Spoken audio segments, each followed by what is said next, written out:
Good afternoon everyone. आज हम लोग 2024 का जो यूपीपीएससी में मेंस का पेपर है उसमें गवर्नेंस और सोशल जस्टिस डिस्कस करेंगे। कल 2023 का हम लोग डिस्कस किए थे। ये मैं सिलेबस कल दिखा चुका हूँ। गवर्नेंस का सिलेबस है, ये आपका सोशल जस्टिस का सिलेबस है। मैं जानबूझ के कुछ आपको PYQ लेके आया हूँ, year wise, topic wise, year wise उसको सजाया हुआ है ना। अब देखिए, इसको थोड़ा बड़ा करते हैं।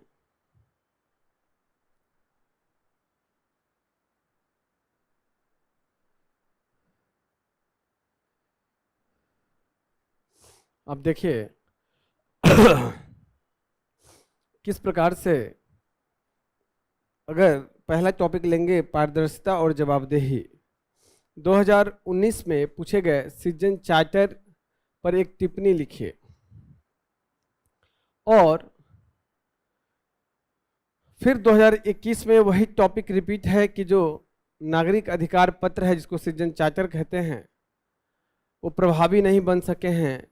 इनको अर्थपूर्ण बनाने की आवश्यकता है, मूल्यांकन कीजिए। मोटा मोटी आपको उसी प्रकार से आंसर लिखना है, इसमें नो डाउट। ज़्यादा आपको सिटीजन चार्टर के बारे में बताना है, कितना सफल हुआ उसको बस एक निष्कर्ष इस सब में लिखिएगा। यहाँ पे आपको कितना सफल हुआ और क्या दिक्कतें हैं उस पर ज़्यादा फोकस करना है।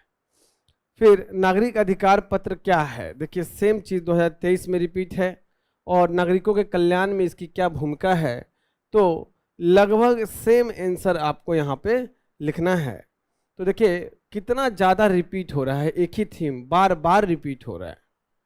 अब अगर दूसरे टॉपिक में देखिएगा तो एग्जाम्पल के रूप में स्वयं सहायता समूह अगर हम लोग लेते हैं तो देखिए 2018 में पूछा गया कि ग्रामीण जीवन पर स्वयं सहायता समूहों पर क्या प्रभाव पड़ा है, वर्णन कीजिए। सेल्फ हेल्प ग्रुप का ग्रामीण जीवन पे क्या प्रभाव पड़ा है। और सेम क्वेश्चन आपको आगे देखने को मिलेगा। अच्छा, स्वयं सहायता समूह का चुनौती और इसका प्रभावी व लाभकारी बनने के क्या साधन हैं, टॉपिक सेम है, इसमें आंसर अलग होगा। उसके बाद स्वयं सहायता 23 में जो मैंने कल डिस्कस किया था कि सेल्फ हेल्प ग्रुप की संरचना और उसके कार्यों पर एक विश्लेषण कीजिए। 2 शीट का नोट्स बनेगा, 3-4 पेज का नोट्स बनेगा सेल्फ हेल्प ग्रुप पे, सब उसमें आ जाएगा, सब उसमें आ जाएगा। देखिए सेल्फ हेल्प ग्रुप पे सिंपल सा क्या है, उसके क्या लाभ हैं, ग्रामीण जीवन पे क्या प्रभाव, महिलाओं पे क्या प्रभाव, निर्धनता उन्मूलन क्या प्रभाव, कुपोषण और भुखमरी के संदर्भ में क्या सेल्फ हेल्प ग्रुप हेल्प कर सकता है। सेम अगर आप 2 शीट में नोट्स बना लें काम हो जाएगा, सेल्फ हेल्प ग्रुप का काम हो जाएगा। तो कितना रिपीट कर रहा है थीम, है ना, कितना रिपीट कर रहा है थीम आप यहाँ पे देख सकते हैं। तो इसीलिए मैं हमेशा कहता हूँ कि PYQ आपको डिटेल में करना है, डीप एनालिसिस करना है। एक तो जो थीम बार बार रिपीट हो रहे हैं, यूपीपीएससी चूंकि यूपीएससी की तुलना में आसान है, स्ट्रेट फॉरवर्ड क्वेश्चन पूछता है, तो जो सिलेबस में टॉपिक है वो टॉपिक को उठाओ और उसका 2 शीट में नोट्स बनाओ। शॉर्ट नोट्स जब आपके हाथ से बना होता है तो उसका रिवीजन करना बड़ा आसान है, और जितना रिवीजन करोगे, जितना आपको याद रहेगा, उतना अच्छा से मॉक दे पाओगे। जितना अच्छा से मॉक दोगे उतना अच्छा से एग्जाम हॉल में लिख पाओगे। ये आपको एकदम ध्यान रखना है, और कोई उपाय नहीं है अगर एग्जाम निकालना है तो। गवर्नेंस 2024 में गवर्नेंस से रिलेटेड 4 सवाल पूछे गए, जिसमें आपको 2 सवाल संस्थाओं से, 3 सवाल संस्थाओं से, नीति आयोग, चुनाव आयोग और वित्त आयोग पूछा गया है, और 1 सवाल नागरिक समाज, सिविल सोसाइटी से आपसे पूछा गया है। उसके बाद सोशल जस्टिस में 5 सवाल हैं, ज़्यादा सवाल हैं, देखिए, ग्रामीण विकास में स्वयं सहायता समूह सेल्फ हेल्प ग्रुप की क्या भूमिका है। उसके बाद जो सार्वजनिक वितरण प्रणाली है उसका निर्धनता उन्मूलन में क्या भूमिका है। अति संवेदनशील वर्गों के लिए कल्याणकारी योजनाओं के क्रियान्वयन में सरकार को क्या चुनौती का सामना करना पड़ता है। नई आर्थिक नीति से देश का श्रमिक वर्ग बहुत प्रभावित हुआ है। ये श्रमिक वर्ग भी एक वनरेबल सेक्शन माना जाता है, तो उसके संदर्भ में नई आर्थिक नीति से जोड़ना है। 2014 के बाद भूख और गरीबी पर भारत की प्रगति क्या है, व्याख्या कीजिए। तो मोटा मोटी आप जो सिलेबस में है उसी से सवाल स्ट्रेट फॉरवर्ड पूछे जा रहे हैं। यूपीपीएससी में मुझे लगता है कि 5 से 6 साल बाद जाके सवाल को ट्विस्ट करना शुरू करेगा, जैसे आज यूपीएससी में ट्विस्ट करता है।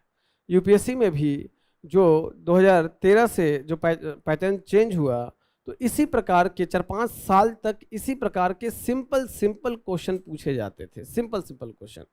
और बाद में उसके बाद डिमांड ऑफ द क्वेश्चन को टफ करना, टॉपिक वही है, आई रिपीट टॉपिक वही है, लेकिन बाद में जाके डिमांड ऑफ द क्वेश्चन पे काम करना शुरू किया यूपीएससी। तो यूपीपीएससी में भी आने वाले 4-5 साल बाद ही डिमांड ऑफ द क्वेश्चन पे वो डील करेगा। अभी तो स्ट्रेट फॉरवर्ड क्वेश्चन है, ठीक है। अब हम लोग आज 9 सवाल हम लोग को डिस्कस करना है। तो हम लोग इसको देखें, थोड़ा इसका मैं पीपीटी का शेप थोड़ा सुधार दूं।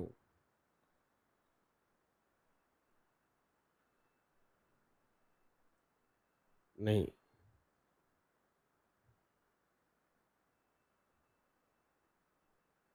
अब जाके शेप ठीक हुआ है ना। अब देखिए, पहला क्वेश्चन नंबर 2 यूपीपीएससी में आपसे गवर्नेंस से पूछा गया, नीति आयोग के संदर्भ में। खंड ए का मतलब है लघु उत्तरीय क्वेश्चन है, 8 मार्क्स का क्वेश्चन है, 125 शब्दों में लिखना है, 2 पेज आपको इसके लिए मिलेगा। तो नीति आयोग क्वेश्चन है कि भारत के विकास में नीति आयोग की भूमिका लिखिए। स्ट्रेट फॉरवर्ड क्वेश्चन है, नीति आयोग के बारे में पता है वो क्या काम करती है, तो आप आसानी से ये आंसर लिख सकते हो। तो यहाँ पे आप एक इंट्रोडक्शन बनाओगे, इंट्रो। ऑब्वियसली नीति आयोग क्या है, इसकी पृष्ठभूमि क्या है, उससे आप इंट्रोडक्शन बना सकते हैं, कोई दिक्कत वाली बात नहीं है। उसके बाद नीति आयोग का भूमिका भारत के विकास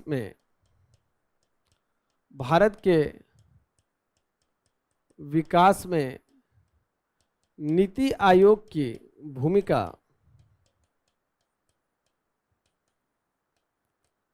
आप लिखेंगे, ये मेन डिमांड है, और लास्ट में निष्कर्ष लिखेंगे।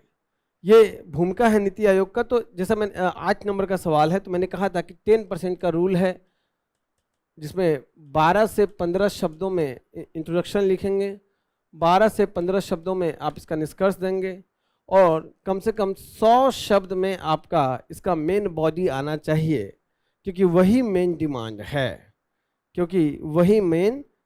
है। तो नीति आयोग क्या है?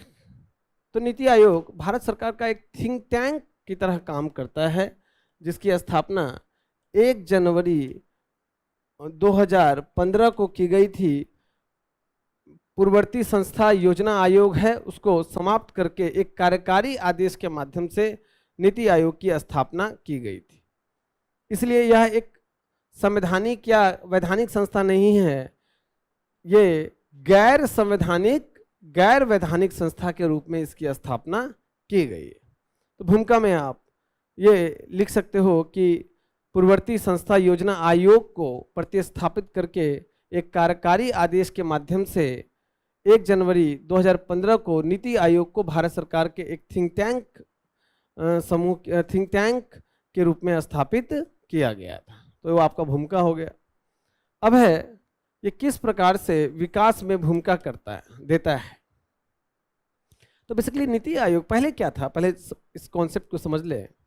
पहले योजना आयोग था, प्लानिंग कमीशन, नाम ही है प्लानिंग।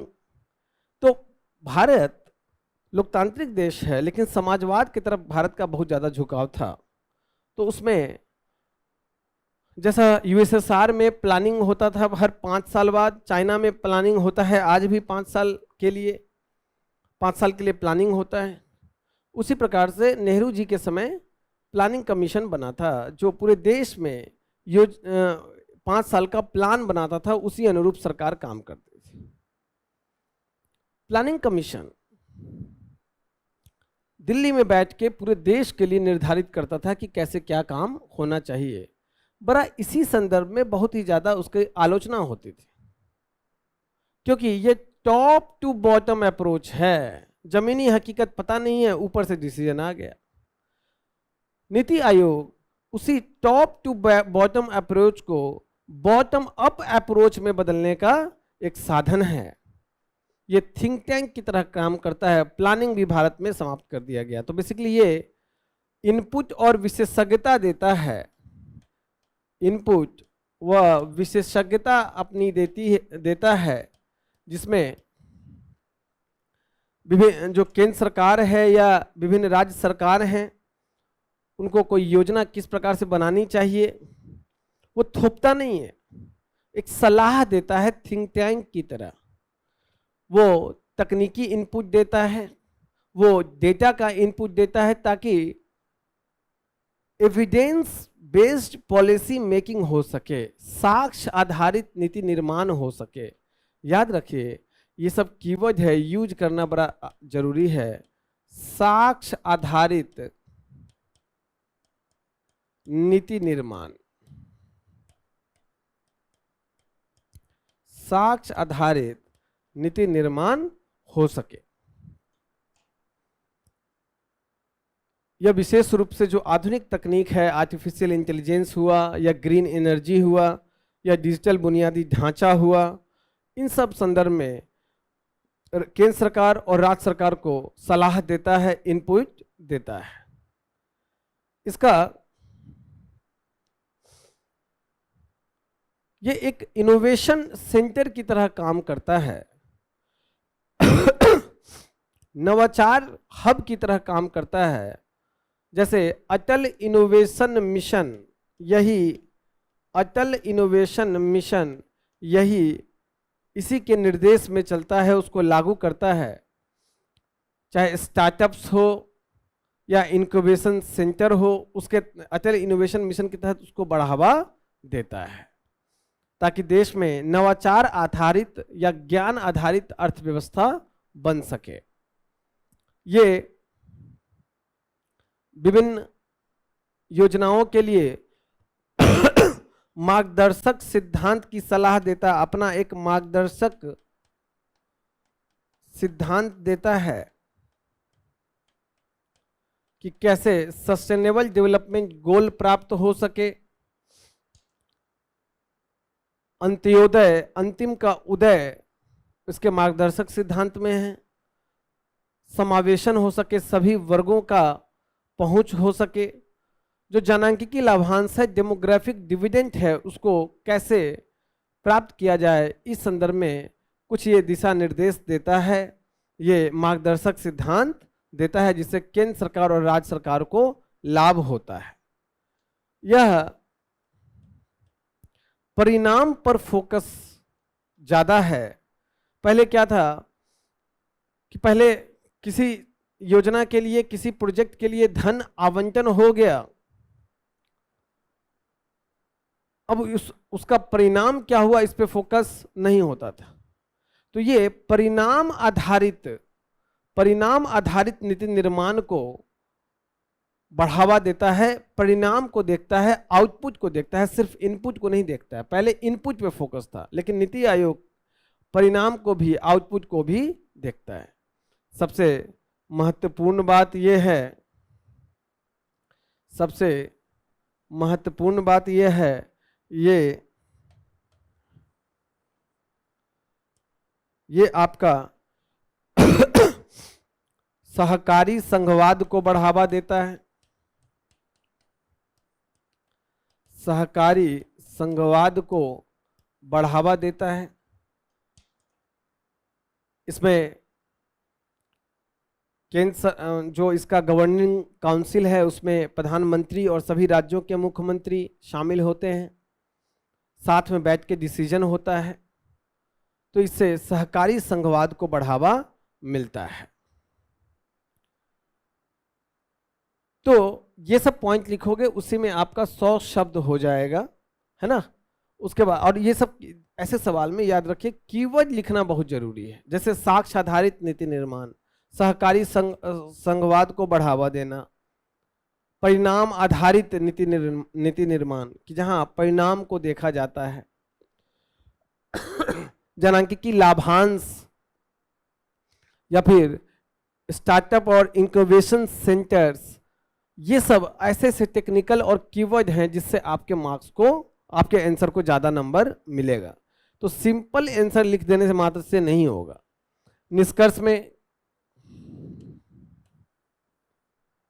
निष्कर्ष में क्या आ जाएगा?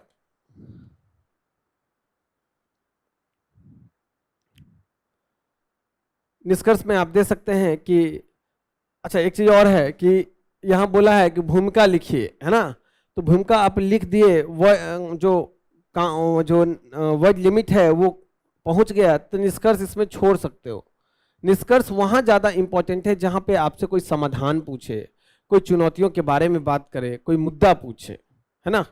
अगर फिर भी आपको वर्ड लिमिट में वर्ड्स बचे हुए हैं तो आप बिल्कुल लिख सकते हो कि ये टॉप टू बॉटम नीति निर्माण में टॉप टू बॉटम अप्रोच को बॉटम अप अप्रोच की तरफ शिफ्ट करता है।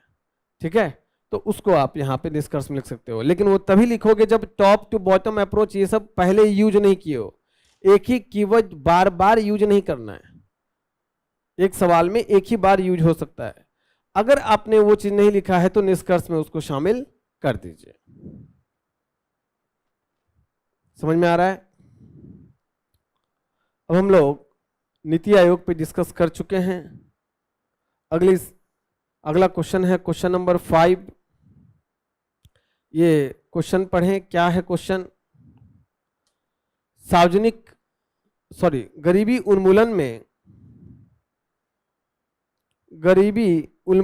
उन्मूलन हेतु सार्वजनिक वितरण प्रणाली, जिसको पीडीएस बोलते हो, पब्लिक डिस्ट्रीब्यूशन सिस्टम के योगदान की समीक्षा कीजिए। अब यहां बोला है रिव्यू करना है तो आपको रिव्यू करना है तो इसमें जो पॉजिटिव चीज तो लिखने पड़ेंगे, साथ में कुछ जो कमियां हैं, निगेटिव पॉइंट्स को भी लिखना जरूरी है, क्योंकि आपको रिव्यू करना है। किसी भी चीज का रिव्यू करते हो तो पॉजिटिव एस्पेक्ट के साथ साथ नेगेटिव एस्पेक्ट भी, चुनौतियां भी, मुद्दे भी, ये सब भी आते हैं। और ऑब्वियसली जब यहाँ मुद्दे आएंगे तो लास्ट में निष्कर्ष होना जरूरी है, जो मैंने पिछले सवाल में बताया। पिछले सवाल में निष्कर्ष कंपलसरी नहीं था, लेकिन यहाँ कंपलसरी है। इसीलिए यहाँ पे एक तो इंट्रो बनेगा, उसके बाद मेन बॉडी में के 2 पार्ट हैं, जिसमें एक तो आप लिखोगे पीडीएस का पॉवर्टी एलिवेशन में, मतलब पॉवर्टी एलिवेशन में, मैं गलत वर्ड लिख दिया, उसमें माफ कीजिएगा हमको। पॉवर्टी एलिवेशन में क्या योगदान है वो लिखिएगा पीडीएस सिस्टम का। उसके बाद क्या पीडीएस सिस्टम से निर्धनता उन्मूलन में क्या चुनौतियां हैं या मुद्दे क्या हैं, उसको भी आपको संक्षिप्त में बताना पड़ेगा। और लास्ट में तो निष्कर्ष आना ही है, लास्ट में निष्कर्ष आना ही है। यहाँ भी अच्छा, जब यहाँ मुद्दे लिख रहे हैं तो निष्कर्ष में समाधान ही लिखोगे या कोई मॉडल बता दोगे, है ना, तो समाधान आना ही है। तो ये भी 15 से 20 वर्ड में आ जाएगा, 12 से 15 वर्ड ये आ गया, तो बचे 100 वर्ड, जिसमें से मुख्य रूप से फोकस आपको ये करना है 70 वर्ड में, और 30 वर्ड में आप मुद्दे संक्षिप्त में लिखना है। 8 नंबर का सवाल है, बहुत ज़्यादा एक्सप्लेन करने का कोई गुंजाइश नहीं है, बिल्कुल गुंजाइश नहीं। फ्लो चार्ट डायग्राम के माध्यम से, कम वर्ड के माध्यम से आप ज्यादा लिख सकते हो।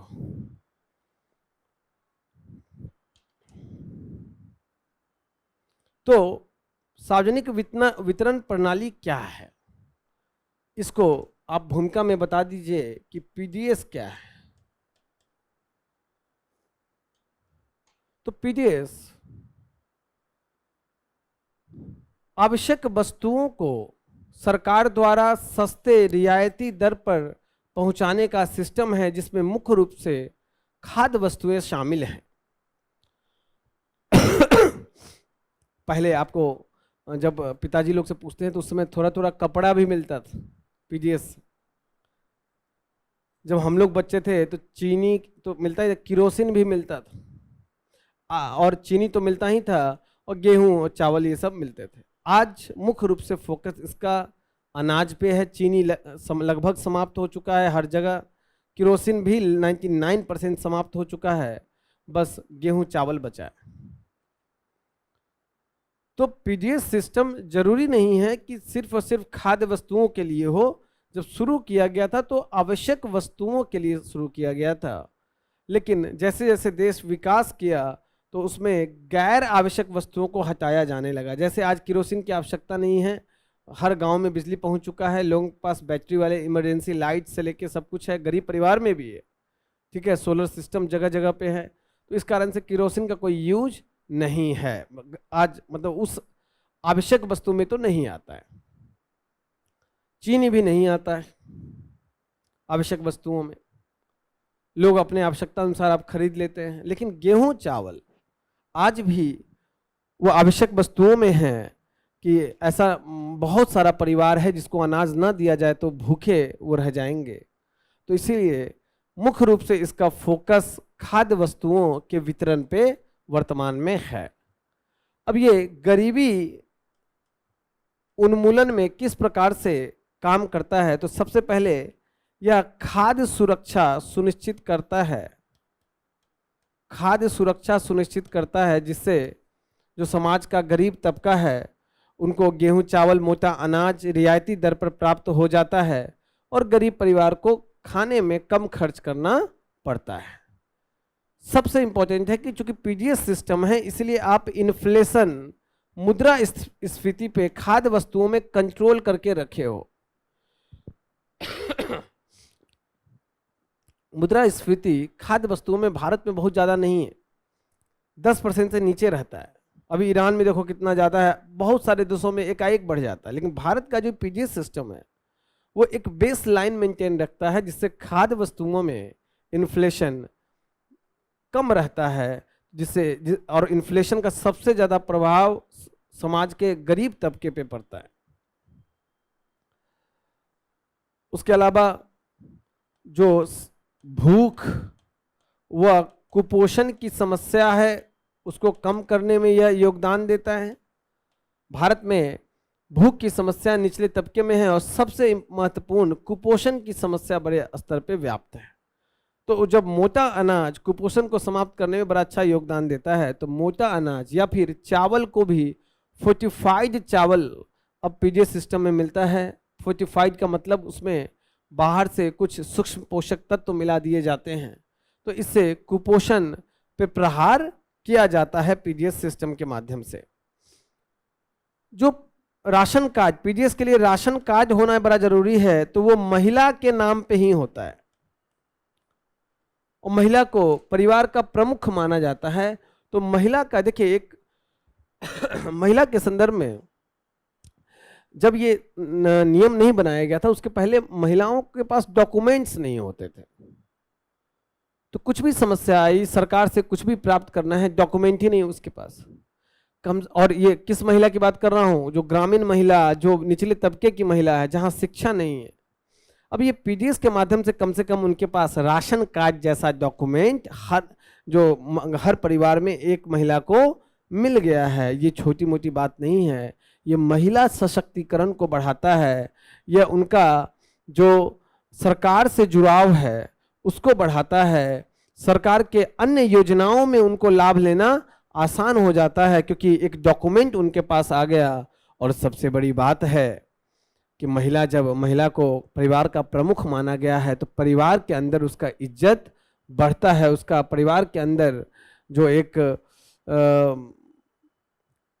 परिवार के जो प्रतिसत्ता के कारण उसको परिवार में भागीदारी, निर्णय लेने में भागीदारी नहीं दिया जाता था, वो अब भागीदारी दिया जाता है। तो ये सब आप पॉइंट लिखेंगे, बड़ा इंपॉर्टेंट है। उसके अलावा इसके संबंध में मुद्दे क्या हैं? तो सबसे बड़ा मुद्दा यही है कि आज भी लीकेज बड़े स्तर पे व्याप्त है, लीकेज बड़े स्तर पर व्याप्त है, पीडीएस सिस्टम में भ्रष्टाचार बड़े स्तर पर व्याप्त है, और भ्रष्टाचार का सबसे नकारात्मक प्रभाव समाज के सुवेद्य वर्गों पे पड़ता है। तो जिस कारण से क्या होता है कि जो समाज का सुवेद्य वर्ग है, जहाँ तक ये पहुँचना चाहिए, कम पहुँच पाता है। आज भी मतलब आज से 10 साल पहले तो लीकेज बहुत ज़्यादा था, लेकिन डिजिटलीकरण के कारण लीकेज कम हुआ है, लेकिन वो बहुत कम नहीं हुआ है। बहुत बार पहचान संबंधी त्रुटियां होती है,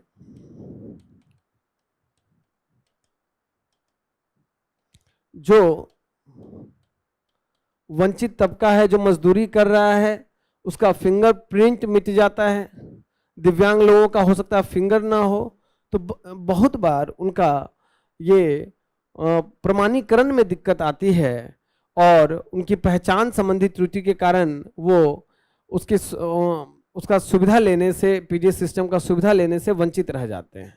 और एक बहुत बड़ा मुद्दा है कि इसमें कोई इशू आता है तो शिकायत निवारण तंत्र, शिकायत निवारण तंत्र बहुत मजबूत नहीं है, क्योंकि जिसको शिकायत करोगे उसका जो कोटेदार है उसके साथ क्या होता है, सांठगांठ होता है। तो शिकायत निवारण तंत्र बड़ा कमजोर है पीडीएस सिस्टम में, इस कारण से भ्रष्टाचार बड़े स्तर पे व्याप्त है। निष्कर्ष क्या लिख सकते हैं? निष्कर्ष लिख सकते हैं कि पीडीएस सिस्टम के लिए सारे चरण को डिजिटलीकरण करना चाहिए, तकनीक के माध्यम से निगरानी करने की आवश्यकता है और शिकायत निवारण तंत्र को मजबूत करना चाहिए। इससे लीकेज और अदक्षता समाप्त होगा। तो समाधान में आप यही सब है, लीकेज इस सबको कम करने के लिए शिकायत निवारण तंत्र और नया तकनीक आया है भाई, ब्लॉकचेन तकनीक है, आर्टिफिशियल इंटेलिजेंस है और डिजिटलीकरण है। इन सब आईसीटी तकनीक का उपयोग करके पूरा पीडीएस सिस्टम के प्रत्येक चरण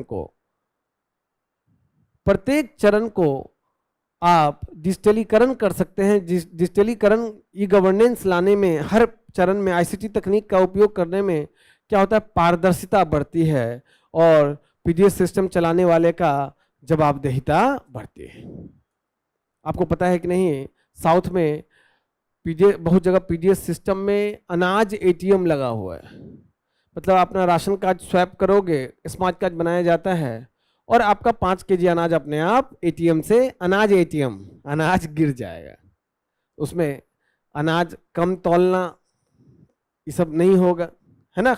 सरकार के लिए निगरानी करना आसान है। तो ये सब चीज किया जा सकता है, कोई बड़ी बात नहीं। तो ये सब इनोवेटिव अनाज एटीएम, इस सब का अगर इनोवेटिव आइडिया आप देखें, निष्कर्ष अगर करते हैं और अच्छा होगा। एग्जामिनर को भी लगेगा कि अरे बाप रे, इसको पता है, ये सब बातें इसको पता है।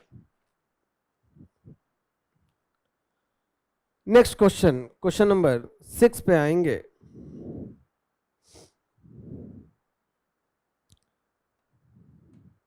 ग्रामीण विकास में स्वयं सहायता समूहों, सेल्फ हेल्प ग्रुप्स की क्या भूमिका है? डायरेक्ट सवाल है, कल भी हम लोग डिस्कस किए थे। तो इंट्रोडक्शन की शुरुआत हम लोग सेल्फ हेल्प ग्रुप के बारे में बता सकते हैं। उसके बाद ग्रामीण, मेन यही है, ग्रामीण विकास में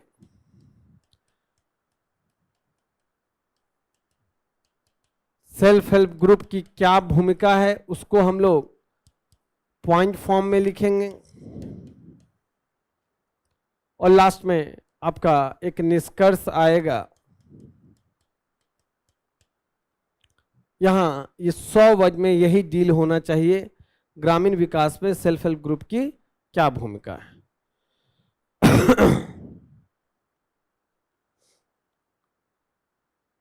अब है सेल्फ हेल्प ग्रुप है क्या। कल भी हम लोग डिस्कस 2023 में भी सवाल आया था सेल्फ हेल्प ग्रुप पे। तो ये एक समान सामाजिक और आर्थिक पृष्ठभूमि वाले अधिकतम 20 लोगों का एक स्वैच्छिक संगठन होता है, जिसमें स्वयं सहायता और परस्पर सहायता के माध्यम से ये एक दूसरे की सहायता करते हैं। तो सेल्फ हेल्प ग्रुप का आप परिभाषा सीधे लिखते हैं। उसके बाद ग्रामीण विकास में क्या भूमिका।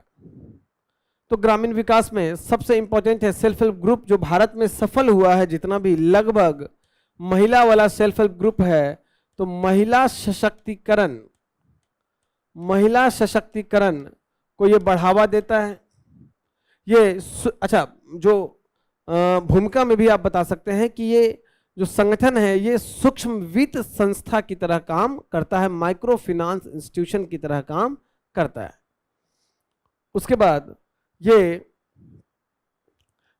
अपने जो लोगों में बचत की प्रवृत्ति बढ़ाता है, ऋण आसान बनाता है, वित्तीय समावेशन करता है, निर्धनता उन्मूलन करता है। यह गांव में गैर कृषिगत आय को बढ़ाता है। एक एक लाइन में सबको एक्सप्लेन कर दें। महिला है तो महिलाओं का सेल्फ हेल्प ग्रुप तुलनात्मक रूप से ज़्यादा सफल रहा है, तो महिलाओं का सामाजिक सशक्तिकरण होता है, अपने परिवार में निर्णय लेने में उनको भागीदारी मिलती है। महिलाएं ज़्यादा मुखर होती हैं सेल्फ हेल्प ग्रुप वाले, उनका सामूहिक सौदेबाजी की क्षमता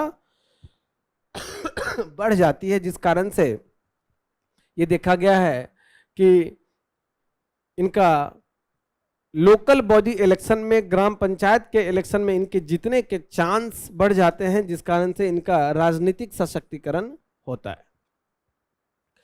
बचत की प्रवृत्ति, ये आपस में बचत करती हैं, महिलाएं पैसा जमा करती हैं और बाद में उसको सेल्फ हेल्प ग्रुप के बैंक अकाउंट में डालती हैं। बैंक भी उनकी बचत की तुलना में कई गुना ज़्यादा उनको ऋण देता है, जिससे सूक्ष्म उद्यम ये बना सकते हैं, उनसे उनका आर्थिक आय बढ़ता है। ये साहूकार पे जो ऋण पे निर्भर थी, अब वो अपने सेल्फ हेल्प ग्रुप से ही ऋण लेंगी, तो गरीब लोग जो ऋण जाल में फंसते हैं वो जाल में नहीं फंसेंगे। ये self help group bank linkage कार्यक्रम गवर्नमेंट का चल रहा है, नाबार्ड ने शुरू किया था 1995 ईस्वी में। तो उसके माध्यम से वो ग्रामीण और निर्धन आबादी का वित्तीय समावेशन बढ़ता है, संस्थागत ऋण तक उनकी पहुंच बढ़ती है, क्योंकि बैंक जा सकते हैं आसानी से, है ना। क्योंकि ये अब अपने ग्रुप जो सेल्फ हेल्प ग्रुप बनता है वही कोई छोटा मोटा उद्यम बना सकते हैं, उस उद्यम से सभी लोगों का आर्थिक आय बढ़ता है, और आय बढ़ने के कारण जो आर्थिक आय बना उसका पूरा गांव में गुणक प्रभाव होता है, मल्टीप्लायर इफेक्ट होता है, जिससे निर्धनता उन्मूलन होता है। और ये गांव में एक बहुत बड़ा चीज है, लोग कृषि पर निर्भर रहते हैं, कृषि में आय या तो कम होता जा रहा है समय के साथ या रुक सा गया है। बड़ा इंपॉर्टेंट है ग्रामीण क्षेत्र में गैर कृषिगत आय बढ़ाने का, तो ये सेल्फ हेल्प ग्रुप एक मौका देता है गैर कृषिगत आय बढ़ाने का। तो ये सब इसमें ग्रामीण विकास में इसकी भूमिका है। निष्कर्ष में सेल्फ हेल्प ग्रुप के संबंध में एक से एक मॉडल है भारत में, जिसमें सबसे फेमस है कुदुम्श्री। केरल का कुदुम्श्री सबसे फेमस है। बिहार का जीविका भी बहुत फेमस है। बिहार में लगभग स्कीम फेल कर जाते हैं, क्योंकि वहाँ अभी समाज बहुत पिछड़ा है, शिक्षा स्तर बहुत कम है, लेकिन बिहार का जीविका कार्यक्रम बड़ा सफल रहा है। तो ये सब मॉडल को आप लिख के बता सकते हैं कि काफी भारत में से, या फिर ये भी बता सकते हैं कि राष्ट्रीय आजीविका मिशन के तहत अभी तक 8 करोड़ से अधिक महिलाओं को सेल्फ हेल्प ग्रुप के माध्यम से जोड़ा गया है, लामबंद किया गया है। ये डेटा दे सकते हैं। आप यूपी गवर्नमेंट का कोई ऐसा स्कीम है उसका उल्लेख कर सकते हैं, तो आपका यहाँ पे निष्कर्ष हो गया। तो मैं यही कहता हूँ कि भूमिका और निष्कर्ष में कोशिश कीजिए कुछ नया इंफॉर्मेशन देने का। भूमिका हो गया, निष्कर्ष का निष्कर्ष हो गया, और साथ में नया इंफॉर्मेशन आपने दे दिया है, एग्जामिनर को बहुत पसंद आएगा। ठीक है, तो यही आपका ये क्वेश्चन नंबर 6 हुआ। नेक्स्ट क्वेश्चन पे आते हैं। अच्छा, ये देखिए, ये जो क्वेश्चन था किस टॉपिक पे था? विकास प्रक्रिया, एनजीओ, सेल्फ हेल्प ग्रुप, ये सब लिखा हुआ है। यही टॉपिक पे नेक्स्ट क्वेश्चन है कि भारतीय प्रशासनिक विकास में सिविल सोसाइटी, नागरिक समाज की भूमिका का परीक्षण कीजिए। अब फिर से वर्ड आ गया परीक्षण, लघु उत्तरीय क्वेश्चन है। तो आपको संक्षिप्त रूप में कुछ इनके समक्ष में मुद्दे या चुनौतियां को भी बताना पड़ेगा। तो पहले तो ये समझा दीजिए इंट्रो में कि भैया सिविल सोसाइटी क्या है, सिविल सोसाइटी के अंतर्गत क्या क्या होते हैं, क्या क्या आते हैं। इसके बाद इस सिविल सोसाइटी का इंडियन एडमिनिस्ट्रेटिव डेवलपमेंट, भारतीय प्रशासनिक विकास में, याद रखना है भारत के विकास में नहीं, ग्रामीण क्षेत्र के विकास में नहीं, प्रशासनिक विकास में। डिमांड ऑफ द क्वेश्चन पे ध्यान दीजिए, क्या रोल है उसको आप पॉइंट फॉर्म में देंगे, लेकिन अभी भी क्या मुद्दे हैं सिविल सोसाइटी के संदर्भ में उनको भी संक्षिप्त में बताएंगे, और लास्ट में जब मुद्दा है तो निष्कर्ष में समाधान देंगे। निष्कर्ष में समाधान देंगे। अब आपको यह बताना है कि नागरिक समाज क्या होता है। नागरिक समाज गैर सरकारी और गैर निजी संस्था, गैर सरकारी और गैर लाभकारी संस्था होती है, जिसमें से जैसे एनजीओ इसमें आता है, मीडिया समूह आता है, दबाव समूह आता है, सामाजिक और धार्मिक संगठन आता है। तो ये सब एग्जाम्पल आप दे दीजिए कि सिविल सोसाइटी गैर सरकारी गैर लाभकारी संस्थाएं होती हैं, जिसमें एनजीओ, मीडिया समूह, दबाव समूह, सामाजिक और धार्मिक संगठन आदि आते हैं। अब इनका प्रशासनिक विकास में, प्रशासन के विकास में क्या योगदान है? तो सिविल सोसाइटी जवाबदेहिता, और जवाबदेहिता अकाउंटेबिलिटी का बहन कौन है? पारदर्शिता। पारदर्शिता बढ़ाने में बहुत योगदान करती है। चाहे वो सोशल ऑडिट, जो सिविल सोसाइटी है वो सोशल ऑडिट करती है, आरटीआई के माध्यम से आरटीआई सक्रियतावाद लाती है, जिससे आरटीआई के माध्यम से सिविल सोसाइटी बहुत इन्वॉल्व रहती है आरटीआई में, तो सरकारी सूचना जनता तक पहुंचाती है, जिस कारण से ये भारत में प्रशासन में जवाबदेहिता और पारदर्शिता के तत्व आते हैं। यही नहीं, ये फीडबैक देने में बड़ा योगदान करती है। ये प्रशासनिक तंत्र को, भारत में प्रशासनिक तंत्र और जनता के बीच में पुल का काम करती है सिविल सोसाइटी। जनता का फीडबैक प्रशासन तक या सरकार तक पहुंचाने में बहुत बड़ा योगदान करती है, जिससे जो नीति निर्माण में जो नीचे का डेटा जा रहा है उसमें साक्ष्य आधारित नीति निर्माण हो पाता है। तो जमीनी स्तर का फीडबैक ये ऊपर तक पहुंचाती है। यही नहीं, नीति निर्माण को मजबूत बनाने में काफी योगदान करती है। जो विभिन्न प्रकार के थिंक टैंक समूह हैं, बहुत सारी एनजीओ है, वो प्रशासन को तकनीकी सहायता देती है, डेटा के संदर्भ में सहायता देती है, रिसर्च करती है, जमीन पे जाके सर्वे करती है, जैसे प्रथम एनजीओ शिक्षा, प्राथमिक शिक्षा के संदर्भ में। तो ये सब पूर्ण करती है और ये इस सहायता के माध्यम से सरकार नीति निर्माण अच्छे से कर पाता है। तो ये भी इसमें आप लिखेंगे। यही नहीं, ये सिविल सोसाइटी न्यायिक सक्रियता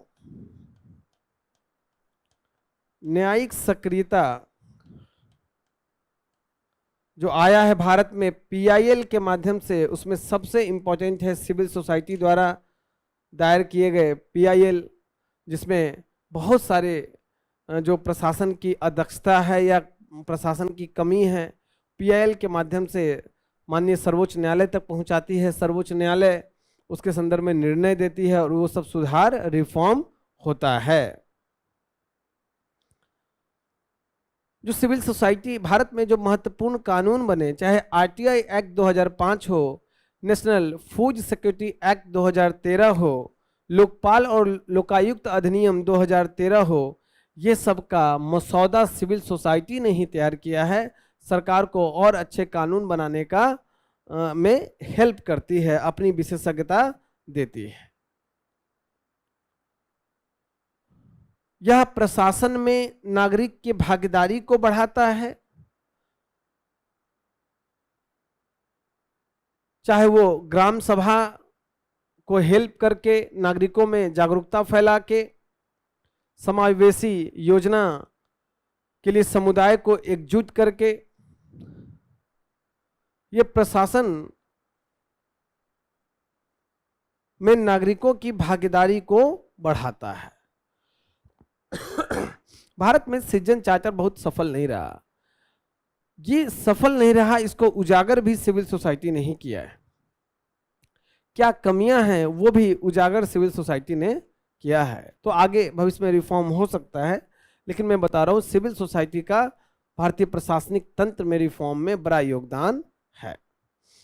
लेकिन ये विभिन्न प्रकार के मुद्दों से गुजर रहा है, जैसे फॉरेन फंडिंग का मुद्दा, जैसे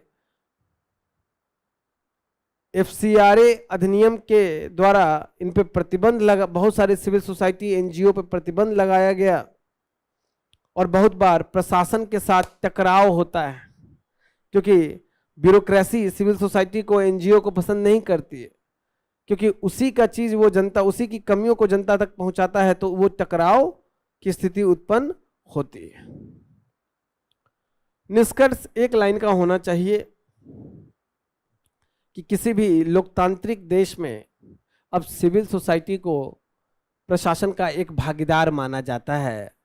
तो सरकार को सिविल सोसाइटी, ये भी आप ऐसे भी दे सकते हैं, चूंकि मुद्दा है तो यहाँ ये भी दे सकते हैं कि चूंकि सिविल सोसाइटी मुख्य रूप से सरकार की जवाबदेहिता तय करती है, तो उसका भी अपना उत्तरदायित्व है कि जनता के प्रति जवाबदेह रहे। इसलिए सिविल सोसाइटी के प्रशासन में भी पारदर्शिता और जवाबदेहिता के तत्व आने चाहिए।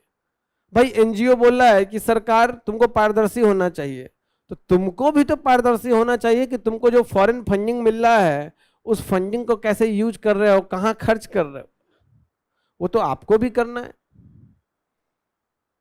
तो इसीलिए निष्कर्ष में आप लिख सकते हो कि चूंकि सिविल सोसाइटी सरकार से जवाबदेहिता की, पारदर्शिता की मांग करती है, तो उसका भी कर्तव्य है कि उसका भी कामकाज पारदर्शी और जवाबदेही रूप से चले। ठीक है, ऐसे आप बता सकते हैं।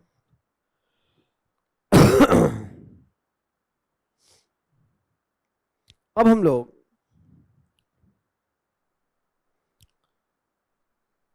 दीर्घ उत्तरीय प्रश्न जो आपको 12 मार्क्स के होते हैं, 200 शब्दों में लिखने हैं, 3 पेज आपको इसके लिए मिलता है।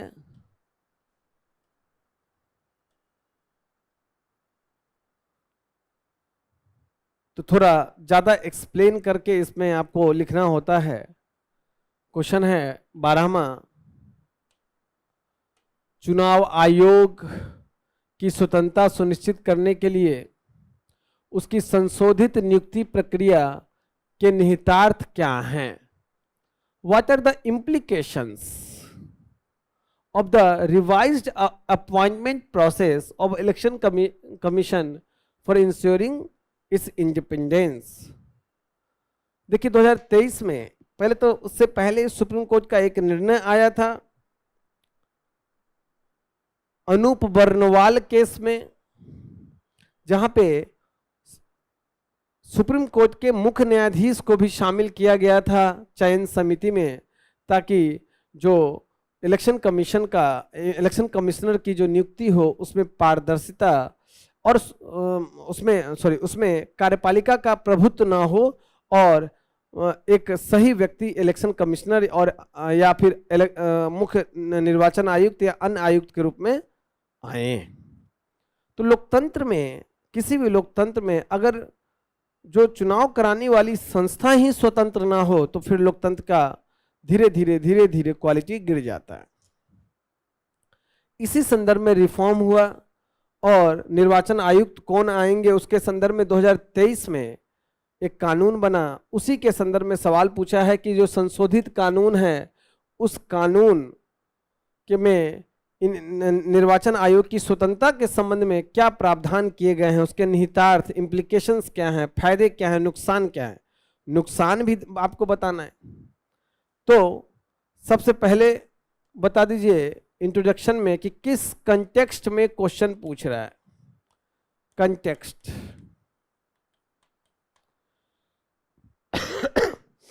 वो एक्ट के बारे में आपको बताना पड़ेगा। उसके बाद जो संशोधित नियुक्ति प्रक्रिया आई, संशोधित नियुक्ति प्रक्रिया आई, उस नियुक्ति प्रक्रिया का इम्प्लीकेशन में पॉजिटिव चीज क्या है, इसका आपको पॉजिटिव चीज बताना पड़ेगा। उसके बाद क्या क्या इस प्रक्रिया के मुद्दे हैं उनको बताना पड़ेगा, निष्कर्ष देना पड़ेगा। यहां भी निष्कर्ष 15 से 20 वर्ड में मैक्सिमम होने चाहिए। सॉरी, इंट्रोडक्शन यही हाल निष्कर्ष का भी है 15 से 20 वर्ड, तो 30 से 40 वर्ड में आपका दोनों डील हो जाना चाहिए। उसका कारण क्या है कि क्वेश्चन मेन बॉडी में 2 पार्ट हैं। अब ये जो पार्ट है ये पार्ट है, ये आपको कम से कम दोनों मिलाकर 150 से 175 वर्ड में डील हो जाने चाहिए, जिसमें से कम 100 वर्ड तो इसी को जाएगा और 50 से 60 वर्ड मुद्दों को जाएगा। आप समझिए बात कि आपको इसके इम्प्लीकेशन के 2 पार्ट हैं, दोनों को बराबर वेटेज नहीं देना है। इसके फायदे क्या क्या हैं उसको आपको डिटेल में बताना है। यह भी हो सकता है कि आपको लगता है कि नहीं यहाँ पे मुद्दे भी महत्वपूर्ण है, तो थोड़ा वर्ड लिमिट आप चेंज कर सकते हो। यहाँ पे 80-90 आधा कर सकते हो, ये भी कर सकते हो। वो डिपेंड करता है कि क्वेश्चन में डिमांड क्या है, उसका आंसर में मुद्दे की संख्या ज़्यादा है तो उसको महत्व ज़्यादा है तो उसको हम लोग ज़्यादा लिखेंगे। लेकिन यहाँ पे मोटा मोटी ये ठीक हमने बंटवारा किया है। तो मुख्य चुनाव आयुक्त और अन्य चुनाव आयुक्त अधिनियम 2023 में पारित किया गया, जो 2023 में पारित किया गया, जो पिछले कानून 1991 का जो कानून था उसको प्रतिस्थापित किया है। इस कानून में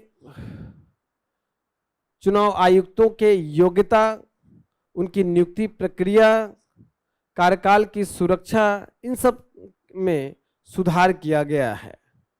क्या क्या सुधार किया गया? तो अब पहले वाले कानून में योग्यता के संदर्भ में ढंग से लिखा हुआ नहीं था। अब वस्तुनिष्ठ तरीके से कौन कौन योग्य है चुनाव आयुक्त बनने के लिए, योग्यता के संदर्भ में प्रावधान कर दिया गया है, जिसमें प्रावधान है कि भारत सरकार के सचिव पद के समकक्ष रैंक के व्यक्ति होने चाहिए और वो सत्यनिष्ठ होना चाहिए और चुनाव प्रबंधन और संचालन का उसको व्यापक अनुभव होना चाहिए। इससे क्या हो गया कि अब लिखित योग्यता आपको आ गया है, पहले ये कमी था, तो योग्य लोग में से ही अब चुना जाएगा। दूसरा, निश्चित कार्यकाल अब कर दिया गया है, पुनर्नियुक्ति के पात्र नहीं है।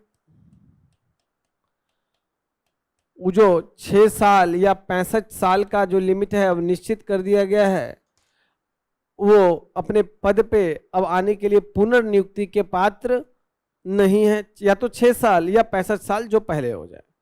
चूंकि पुनर्नियुक्ति के पात्र नहीं है तो अब क्या होगा कि जो सत्तारूढ़ दल है उसका पिछलग्गू नहीं बनेगा, स्वतंत्र रूप से काम करेगा।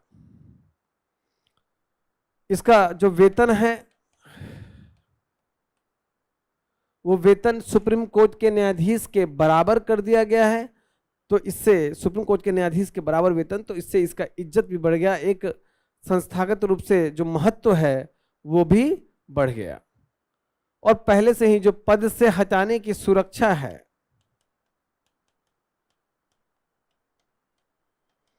ये पद से हटाने की सुरक्षा आज भी बरकरार है कि मुख्य चुनाव आयुक्त को या मुख्य निर्वाचन आयुक्त को हटाने के लिए संसद की विशेष बहुमत से अनुमति लेनी पड़ेगी, और अन्य आयुक्त को हटाने के लिए वो भी राष्ट्रपति का प्रसाद पर्यंत नहीं है, उसके लिए भी मुख्य निर्वाचन आयुक्त की अनुशंसा पे ही राष्ट्रपति को अन्य निर्वाचन आयुक्त को हटाने की शक्ति है। तो ये सब अच्छी अच्छी बातें हैं। लेकिन दिक्कत क्या है? दिक्कत है चयन में कार्यपालिका का प्रमुख, कार्यपालिका का बहुमत है।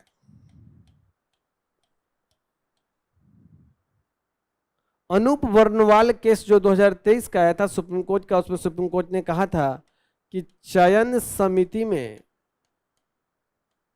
अध्यक्ष तो पीएम होंगे, साथ में विपक्ष का नेता होगा, विपक्ष का नेता होगा और सुप्रीम कोर्ट का मुख्य न्यायाधीश सीजेआई होगा, चीफ जस्टिस ऑफ इंडिया होगा। लेकिन इस चीफ जस्टिस ऑफ इंडिया को हटा दिया गया है और इसकी जगह पे शामिल कर दिया गया है कोई कैबिनेट मंत्री को। तो आप स्पष्ट रूप से देख रहे हो कि कार्यपालिका का बहुमत है, हाँ एक विपक्ष का नेता है, लेकिन कार्यपालिका का बहुमत है, तो कार्यपालिका अपने विचारधारा या अपने पिछलग्गू लोगों को यहाँ पे चयन कर सकती है। यही नहीं, खोज समिति में भी कार्यपालिका का बहुमत है। एक तो इसकी अध्यक्षता कानून और न्याय मंत्री करेंगे और उसके साथ सरकार में सचिव या उससे उच्च रैंक के 2 सदस्य शामिल होंगे। तो पूरी तरीके से कार्यपालिका का प्रभुत्व इनकी नियुक्ति में, इनकी खोज में, इनके चयन में बरकरार है। जो अनूप वर्णवाल फैसला 2023 का आया उसके खिलाफ जाता है यह निर्णय, ये चीज। उसके अलावा सबसे इंपॉर्टेंट है कि जो रिटायरमेंट के बाद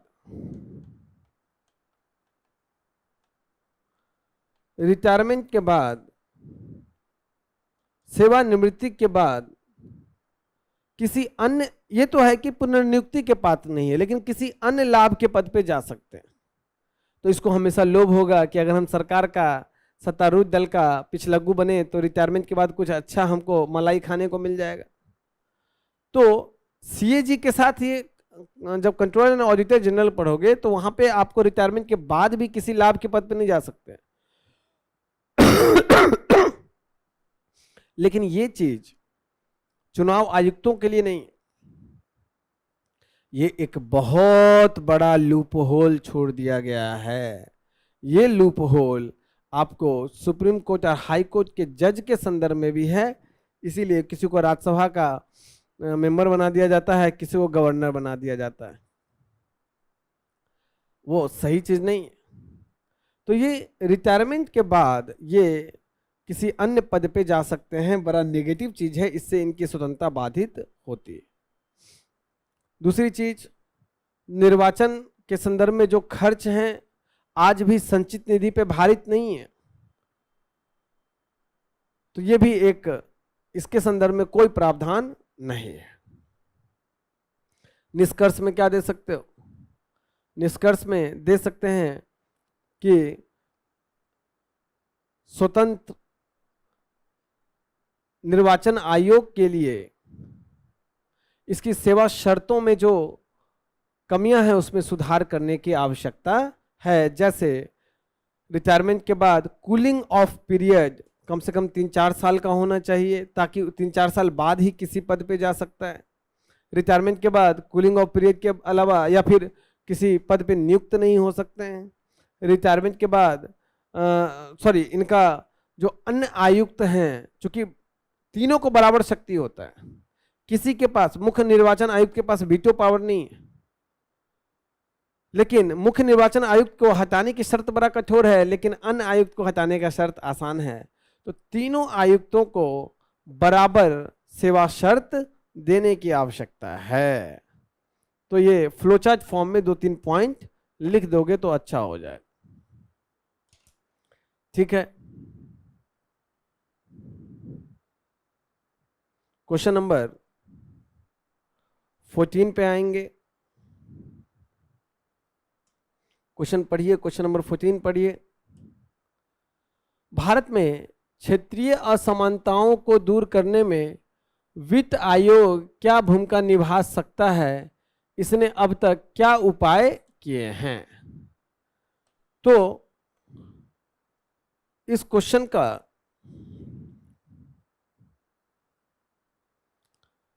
दो पार्ट है। एक तो भाई इंट्रोडक्शन है,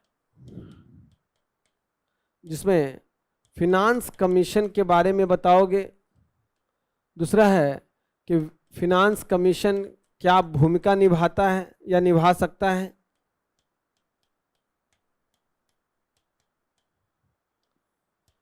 और इसने अब तक क्या उपाय किए हैं, ये पार्ट भी आपको बताना चाहिए। और लास्ट में निष्कर्ष। फिनांस कमीशन एक संवैधानिक संस्था है जो आर्टिकल 280 के तहत इसको संवैधानिक दर्जा मिला हुआ है। भारतीय संविधान के भाग 12 में जहां केंद्र और राज्य के बीच में वित्तीय संबंध के संदर्भ में प्रावधान है, वहां पे आर्टिकल 280 है, जहां पे वित्तीय संबंध कैसा हो उसको निर्धारित करने के लिए फिनांस कमीशन संवैधानिक अर्ध न्यायिक संस्था है, सिविल कोर्ट की शक्ति होती है, उसके स्थापना की बात की गई। फिनांस कमीशन क्या भूमिका निभाता है? तो फिनांस कमीशन केंद्र और राज्य, सेंटर और स्टेट के बीच, सेंटर और स्टेट सबके बीच में कितना धन का आवंटन होना चाहिए वो निर्धारित करता है। और सभी स्टेट के बीच में क्या धन का आवंटन होना चाहिए, तो वर्टिकल और हॉरिजॉन्टल, ऊर्ध्वाधर और क्षैतिज वित्त हस्तांतरण को, वित्त आवंटन को के लिए फॉर्मूला बताता है। ये अपने फॉर्मूले में जो गरीब राज्य हैं, जो पिछड़े राज्य हैं, उनको भी विशेष ध्यान रखता है, ताकि उनको वित्त आवंटन तुलनात्मक रूप से थोड़ा ज़्यादा हो, ताकि दूसरे राज्यों की अपेक्षा वो बहुत ज़्यादा ना पिछड़ जाएं। तो ये समानता को क्षेत्रीय असमानताओं को दूर करने का प्रयास इस रूप में करता है। ये राजकोषीय संघवाद को, इसमें राजकोषीय संघवाद आप वर्ड यूज कर सकते हो, राजकोषीय संघवाद, राजकोषीय संघवाद को इस प्रकार से बढ़ावा देता है।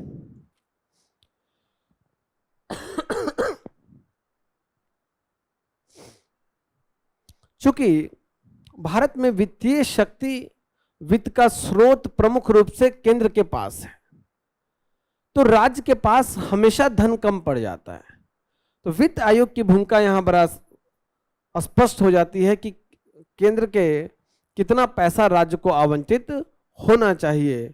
यहाँ पे ये जो आपको, इससे राज्य क्या होता है, कल्याणकारी काम कर पाता है ना, शिक्षा के संदर्भ में, स्वास्थ्य के संदर्भ में कल्याणकारी काम कर पाता है। इस असमानता को कम करने के लिए क्या क्या उपाय निर्धारित किए गए हैं। आर्टिकल 275 के तहत वैधानिक अनुदान का कॉन्सेप्ट है। वैधानिक अनुदान, जो पिछड़े राज्य हैं उसको केंद्र कुछ पैसा देता है, अलग से अनुदान देता है, लेकिन ऐसा ना हो कि केंद्र अपने पार्टी वाले राज्य को ज्यादा पैसा दे और कोई राज्य पिछड़ा है लेकिन उसका विपक्षी पार्टी की सत्ता है वहां पे, उसको कम पैसा दे। इसीलिए वैधानिक अनुदान के संदर्भ में ये फॉर्मूला देता है। इसके अलावा यह लक्षित कल्याण कोष,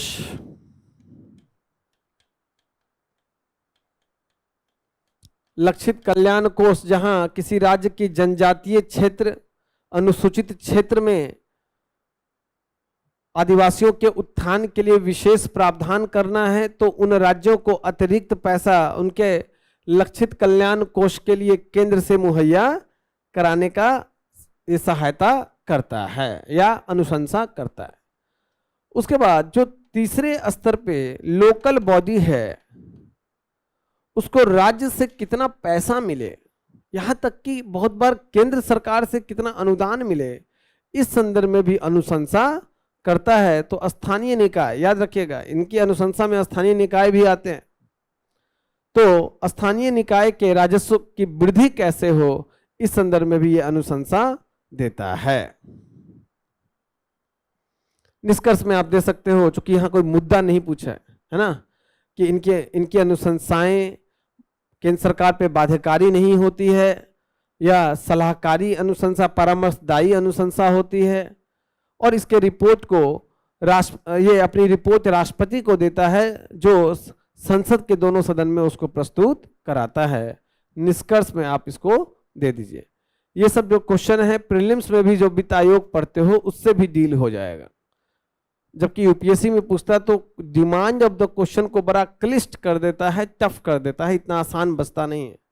लेकिन यूपीपीसीएस में डायरेक्ट सवाल आ रहे हैं, सीधे सीधे आ रहे हैं। ठीक है,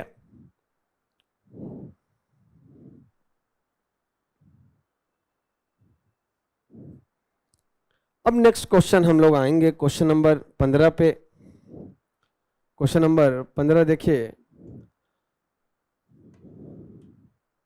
अति संवेदनशील वर्गों के लिए कल्याणकारी योजनाओं के क्रियान्वयन में सरकार को किन चुनौतियों का सामना करना पड़ रहा है। टॉपिक क्या है, गवर्नेंस का। केंद्र और राज्यों द्वारा जनसंख्या के कमजोर वर्गों के कल्याणकारी योजनाएं, उन योजनाओं का प्रदर्शन तंत्र, कानून, संस्था कमजोर वर्गों की सुरक्षा और बेहतरी के लिए गठित किए गए हैं। तो जो योजना का क्रियान्वयन किया जा रहा है वो आपका पूरा सिलेबस का पार्ट है। डायरेक्ट क्वेश्चन आया है, एक इंट्रोडक्शन देंगे। अब इसमें डायरेक्ट यही पूछा गया है कि सरकार क्या क्या चुनौतियों का सामना कर रही है। तो इसमें दो पार्ट नहीं है, एक ही पार्ट है मेन बॉडी का, कि कल्याणकारी योजनाओं को लागू करने में सरकार किन किन, और कौन सा कल्याणकारी योजना, अति संवेदनशील वर्गों के लिए, जो वनरेबल सेक्शन जैसे महिला है, बच्चे हैं, वृद्ध है, शेड्यूल कास्ट है, शेड्यूल ट्राइब है, ट्रांसजेंडर है, सब निर्धन है, अशिक्षित है। उसके बाद जब चुनौतियां हुआ तो लास्ट में निष्कर्ष, और निष्कर्ष में समाधान आ जाएगा। तो यहां पे ध्यान देना है एक बड़ा महत्वपूर्ण चीज, क्वेश्चन का मेन डिमांड चुनौती है। तो यहां तो चलिए अब 20 शब्द में इंट्रो दे दिया, निष्कर्ष थोड़ा सा बड़ा बनाना है, 30 वर्ड में भी आ सकता है, 35 वर्ड में भी आ सकता है, क्योंकि वहां पे जब चुनौती है तो आपको समाधान भी देना पड़ेगा, और ये चुनौती 140 से 150 वर्ड में आना चाहिए।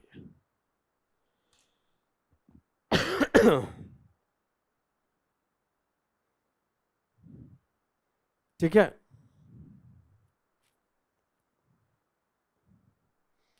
तो इंट्रोडक्शन में क्या बता सकते हो कि भारत विश्व में सबसे बड़ी ये संवेदनशील वर्गों के लिए सबसे बड़ी सामाजिक सुरक्षा कार्यक्रम चला रहा है, सोशल सिक्योरिटी, सोशल सामाजिक सुरक्षा कार्यक्रम।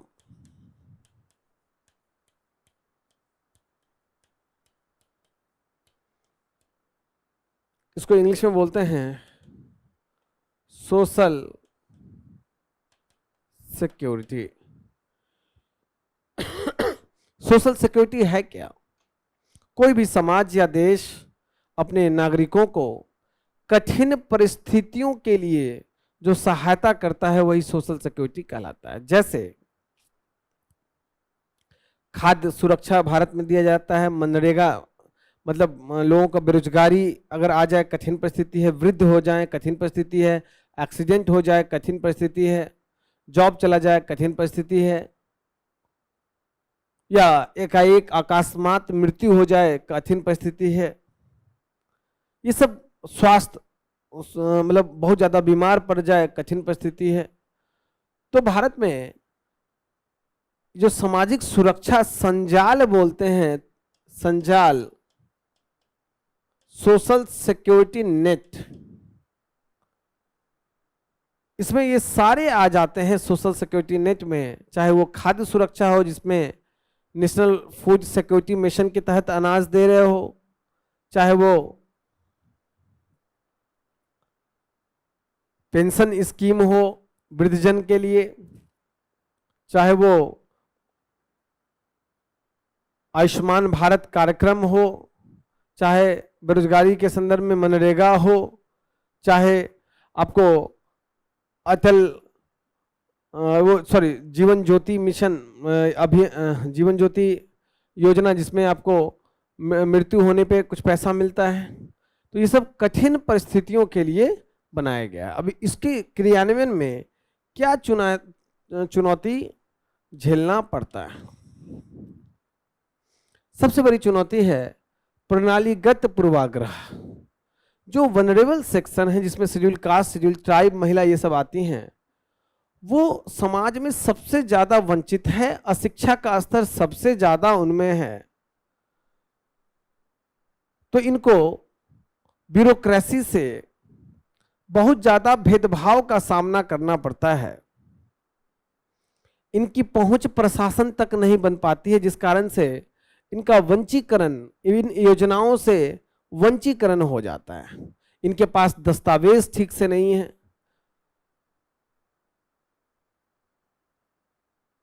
जिस कारण से इनका योजनाओं से वंचन हो जाता है।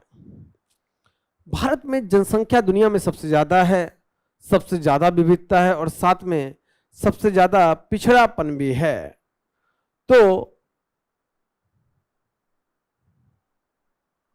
इतनी ज्यादा विविधता, इतनी और इतनी बड़ी आबादी के लिए भारत के पास उस अनुपात में बजट आवंटन नहीं है। जैसे स्वास्थ्य क्षेत्र में कम से कम 2.5% का बजट आवंटन होना चाहिए, 1.9% होता है। मनरेगा का भी समय के साथ गिरता गया है बजट आवंटन। तो बजट आवंटन उस रूप में नहीं है, तो धन आवंटन की चुनौती सबसे बड़ी चुनौती है। अभी भी इन योजनाओं के क्रियान्वयन में टॉप टू बॉटम अप्रोच अपनाया जा रहा है, जिस कारण से जमीनी हकीकत क्या है वो सही से सरकार को पता नहीं चलता है। जब भी टॉप टू बॉटम अप्रोच होता है तो one size fits all approach सामने आ जाता है। One size fits all approach मतलब एक ही तरीके का अप्रोच सबके लिए।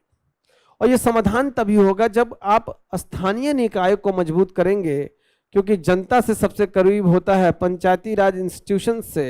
और इसको मजबूत करने के लिए पंचायती राज इंस्टीट्यूशन के साथ सबसे बड़ी समस्या है कि जो 73वां संविधान संशोधन करके ये सोचा गया था कि विभिन्न राज्य सरकार उनको फंड, फंक्शन और फंक्शनरीज, वित्त, विषय और फंक्शनरीज का मतलब है प्रशासनिक तंत्र की आजादी देगा, वो नहीं दिया गया। तो स्थानीय निकाय ढंग से काम नहीं कर पाता है।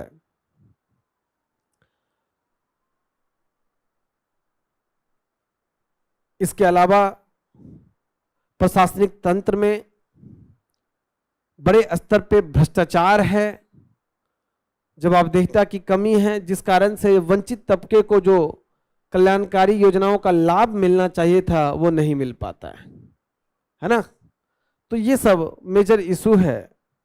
तो इसका समाधान क्या हो सकता है? एक चीज समझना है आपको, कोई भी सेवा वितरण होता है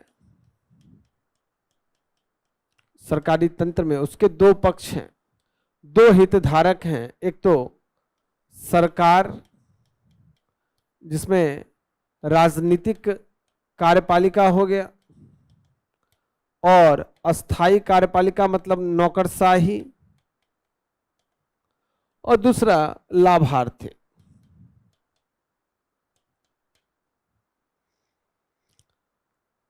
अगर लाभार्थी मजबूत है तो सरकार से अपना हक ले लेगा। जैसे आप यूपीपीसीएस की तैयारी करते हैं, आपके पास जागरूकता है, आरटीआई जानते हैं, आपको पता है कहाँ शिकायत करना है। आपका कोई स्कॉलरशिप, कोई क्लर्क रोके हुए है, कोई ऑफिसर रोके हुए है, आप उसका वॉच लगा दोगे, आप उसको परेशान कर दोगे, क्योंकि आप अपने अधिकार को जानते हो। आपको परेशान ज्यादा नहीं कर पाएगा। अगर करने का कोशिश करे और आप अपने पे आ गए तो चुपके से उसको पैसा देते हुए वीडियो रिकॉर्ड कर लोगे, उसकी नौकरी खा जाओगे, उसको भी पता है। इसलिए आईएएस और पीसीएस की तैयारी करने वाले, खासकर वकील से इलो नहीं उलझता है ब्यूरोक्रेसी। क्यों? वकील उसकी हालत खराब कर देगा। लाभार्थी में अगर कोई वकील है तो अपना काम करा लेता है, क्यों? अपने अधिकारों को जानता है। लेकिन जैसा यहां क्वेश्चन पूछा गया है, अति संवेदनशील वर्ग, ये लाभार्थी जब वनरेबल सेक्शन ऑफ सोसाइटी है जो अपने अधिकारों को नहीं जानता है, तो ये अस्थाई कार्यपालिका इस चीज का लाभ उठाता है और इसके हक को खा जाता है। वो पैसा भ्रष्टाचार आ जाता है, क्योंकि जवाबदेहिता ये वर्ग इसकी तय नहीं कर पाती। तो उसमें समाधान क्या है? एक समाधान है, सिविल सोसाइटी को शामिल कीजिए। सेवा वितरण में सिविल सोसाइटी भी शामिल होगा। ये सिविल सोसाइटी इस लाभार्थी के लिए लड़ सकता है, पीआईएल दाखिल कर सकता है, ब्यूरोक्रेसी से सवाल पूछ सकता है। और दूसरी बात, जो भी सेवा वितरण हो रहा है उसको राइट बेस्ड अप्रोच, मतलब अधिकार आधारित अप्रोच लाने की आवश्यकता है। जैसे पीडीएस नया नहीं है, आजादी के बाद ही शुरू हुआ। पहले क्या था कि भाई सरकार से जितनी अनाज मिल रही है, बोल दिया सरकार कि हम इतना अनाज भेजे हैं, कोटा वाला बोला कि नहीं 5 किलो नहीं भेजा है, 3 ही केजी इस महीना मिलेगा, तो उतना ही मिलता था कि ऊपर से उतना ही आया है। और खासकर चेहरा देख के जो गरीब है उसको और परेशान करना, 3 के बदला 1 केजी अनाज देना। इसमें क्या किया गया, 2013 में नेशनल फूड सिक्योरिटी एक्ट में ये जो पहले कल्याण आधारित दृष्टिकोण था उसको बदल दिया गया राइट बेस्ड अप्रोच में, अधिकार आधारित दृष्टिकोण में। मतलब आई डोंट केयर, हमको हर महीने 5 केजी अनाज तो मिलना ही है। तो ये अब राइट बना दिया गया, अधिकार बना दिया गया। उसी प्रकार से मनरेगा में भी क्या है, राइट बेस्ड अप्रोच है, अधिकार बना दिया गया कि मिनिमम 100 दिन का साल में आपको गैर कुशल या गैर कौशल वाले रोजगार मिलना ही है। तो राइट बेस्ड अप्रोच अपनाने की जरूरत है विभिन्न सेवा वितरण में। इससे यही होता है कि मिनिमम कम से कम सेवा सरकार से जनता को मिल जाती है, वनरेबल सेक्शन को मिल जाती है। राइट बेस्ड अप्रोच से वनरेबल सेक्शन को राइट मिलता है, सबसे ज्यादा फायदा होता है। जैसे कि राइट टू एजुकेशन, यहां भी राइट बेस्ड अप्रोच है। भाई कुछ भी हो जाए, मेरे बच्चे को 6 से 14 साल के बीच के बच्चे को अनिवार्य और निःशुल्क शिक्षा तो मिलना ही है। अब सरकार को प्रबंध करना है कि कैसे करेंगे। अब ये जनता का अधिकार है, तो किसको फायदा होगा? जो गरीब तबका है, शेड्यूल कास्ट है, जो शेड्यूल ट्राइब है, जो वंचित तबका है, उसी को ज्यादा फायदा होगा। तो निष्कर्ष में आप दे सकते हो कि विभिन्न योजनाओं का को अधिकार आधारित दृष्टिकोण में बदला जा सकता है। साथ में उसके डेटा, उसके हर काम को डिजिटलीकृत किया जा सकता है। इससे पारदर्शिता और जवाबदेहिता बढ़ेगी। ठीक है, अब क्वेश्चन नंबर 16 पे आएंगे। क्वेश्चन नंबर 16 पे आएंगे। क्वेश्चन आपसे पूछा गया है, नई आर्थिक नीति न्यू इकोनॉमिक पॉलिसी 1991 में आया, आपको पता है, से देश का श्रमिक वर्ग बहुत प्रभावित हुआ है, स्पष्ट कीजिए।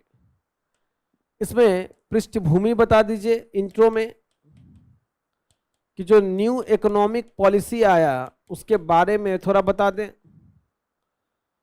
उससे जो श्रमिक वर्ग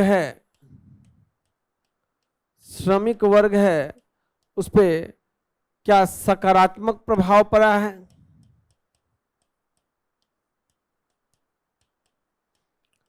क्या नकारात्मक प्रभाव पड़ा है, और लास्ट में निष्कर्ष बता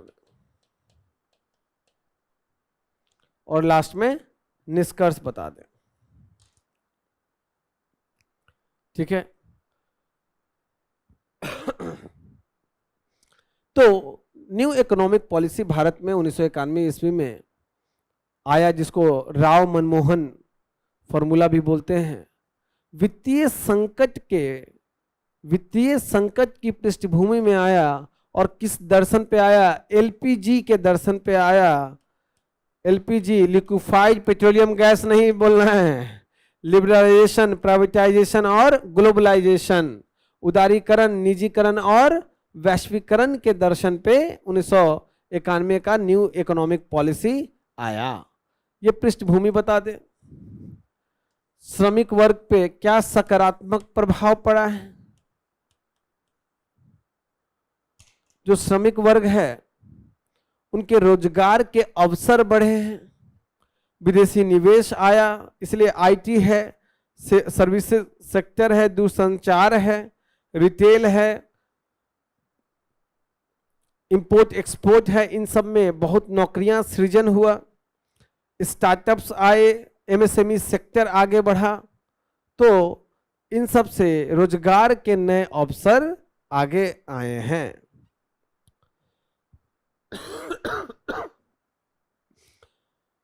कौशल उन्नयन, स्किल डेवलपमेंट पे फोकस किया गया, जिससे क्योंकि जो इंडस्ट्री आई, विदेश से भी जो मल्टीनेशनल कंपनियां आई, वो अच्छे स्किल वाले लेबर चाहती है। इस कारण से व्यावसायिक प्रशिक्षण जो है उसका महत्व बढ़ा, डिजिटल कौशल को बढ़ावा दिया गया, और हाई स्किल वाले जॉब में जो 1991 के पहले जो सैलरी मिलती थी उसमें कई गुना ज्यादा बड़ा तेज गति से सैलरी बढ़ा है। उसके अलावा श्रमिक गतिशीलता बढ़ी है।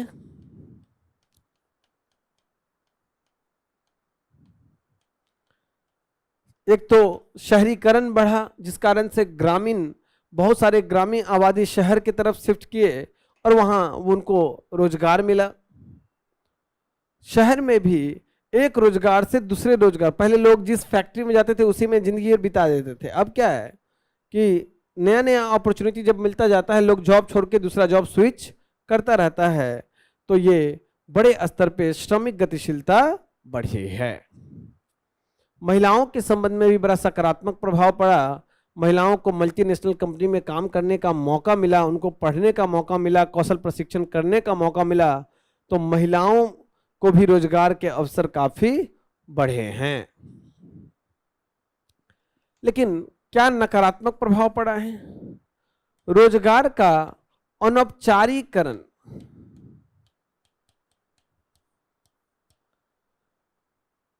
पहले जो परमानेंट लेबर होते थे अब कॉन्ट्रैक्ट पे लिए जा रहे हैं, ताकि जो कंपनी है उसको सोशल सिक्योरिटी पे खर्च करना ना पड़े।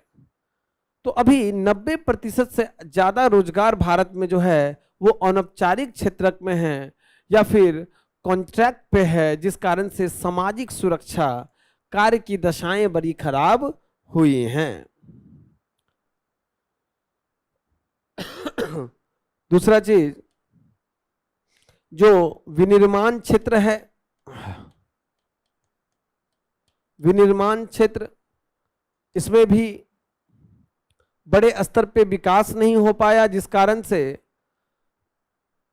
जो अर्ध कुशल श्रमिक हैं उनको जो अपॉर्चुनिटी मिलना चाहिए थे, उनको स्किल डेवलपमेंट करके जो विनिर्माण क्षेत्र, मैन्युफैक्चरिंग क्षेत्र में शिफ्ट करना था, वो नहीं किया जा सका है।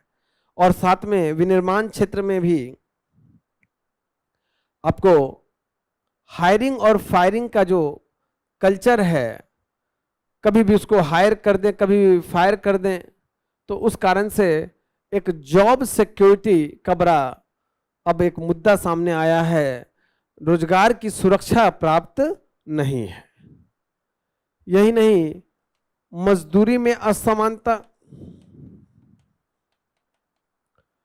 जो उच्च कुशल रोजगार है वहां तो मजदूरी जिस रफ्तार से बढ़ा है, अर्ध कुशल और अकुशल रोजगार में उस रफ्तार से नहीं बढ़ा है, जिस कारण से समाज में असमानता बढ़ी है ना, समाज में असमानता बढ़ी है।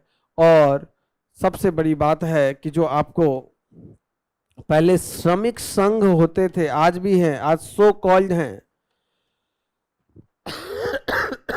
ये श्रमिक संघ मजदूरों के हित के लिए लामबंदी करते थे, प्रदर्शन करते थे, सामूहिक सौदेबाजी करते थे। अब वो चूंकि कॉन्ट्रैक्ट पे लेबर्स हैं, श्रमिक संघ डाइल्यूट हो गया है, कमजोर हो गया है, अब श्रमिक संघ को वो शक्ति नहीं है, जिस कारण से जो मजदूर हैं या श्रमिक हैं, मैं मजदूर गलत वर्ड यूज कर रहा हूँ, जो श्रमिक हैं वो कोई बहुत सारे श्रमिक अब कोई श्रमिक संघ में नहीं है, जिससे उनकी कार्य की दशाएं पहले से और खराब हुई है, जॉब सिक्योरिटी पहले से और खराब हुई है, सामाजिक सुरक्षा पहले से और खराब हुई है। और ये तो जब गिग इकोनॉमी में देखा जा रहा है, वर्तमान में गिग इकोनॉमी में देखा जा रहा है, जो प्लेटफॉर्म आधारित जो ई कॉमर्स सेक्टर है या प्लेटफॉर्म आधारित जो नौकरियां हैं, चाहे डिलीवरी बॉय का हो या ई कॉमर्स हो या ओला उबर हो, इन सब में पूरा उन श्रमिकों पे एल्गोरिदम के माध्यम से नियंत्रण किया जा रहा है और उनको कोई भी सामाजिक सुरक्षा प्राप्त नहीं है। कहने को उनको पार्टनर बोल दिया जाता है, लेकिन उनको मजदूरों से भी बुरा हाल उनका है। गिग इकोनॉमी बोला जा रहा है कि सबसे ज्यादा शोषण कर रहा है, और कोई श्रमिक संघ भी नहीं है। तो फिर इसका निष्कर्ष क्या हो सकता है? सबसे इंपॉर्टेंट है निष्कर्ष, एक तो कि सार्वभौमिक सामाजिक सुरक्षा संजाल को मजबूत करने की आवश्यकता है।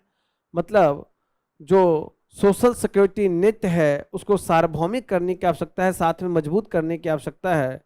प्लस इस एआई के ज़माने में जहाँ तीव्र गति से स्किल का रिक्वायरमेंट बढ़ रहा है, वहाँ पे स्किल डेवलपमेंट के लिए बहुत सारे काम या प्रोग्राम चलाने की आवश्यकता है, रीस्किलिंग करने की आवश्यकता है। कौशल प्रशिक्षण को बार बार करने की आवश्यकता है ताकि लोगों का रोजगार ना जाए और स्किल डेवलपमेंट से वो और ऊपर उनके पास विकल्प बढ़े। ठीक है, अब आज का लास्ट क्वेश्चन, क्वेश्चन नंबर 17, जो सवाल पूछा आपसे, 2014 के पश्चात भूख और गरीबी पर भारत की प्रगति क्या है, व्याख्या कीजिए। सोशल जस्टिस का डायरेक्ट टॉपिक है, गरीबी और भूख से संबंधित मुद्दे, राजनीति पर उनका प्रभाव।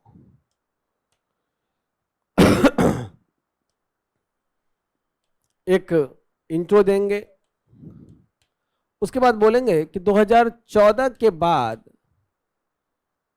हंगर एंड पॉवर्टी पर क्या सुधार हुआ है उसको बताएंगे, अभी भी क्या मुद्दे हैं उसको बताएंगे, और दूसरा निष्कर्ष।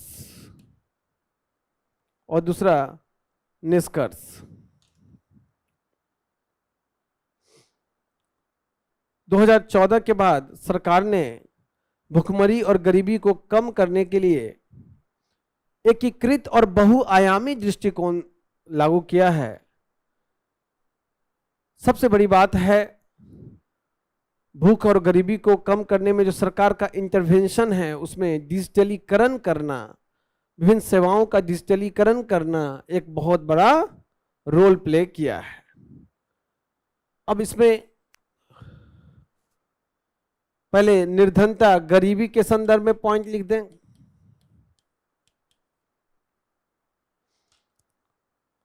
दो 2014 के बाद 10 सालों में, अगले 10 सालों में जो बहुआयामी निर्धनता है उसमें व्यापक स्तर पे कमी देखी गई है। नीति आयोग का राष्ट्रीय बहुआयामी गरीबी सूचकांक 2023-24 के अनुसार सरकार ने इस आज से 10 सालों में 24 करोड़ से ज्यादा, लगभग 25 करोड़ लोगों को बहुआयामी मल्टी डायमेंशनल गरीबी से निकाला है। लगभग 25, एक रिकॉर्ड है।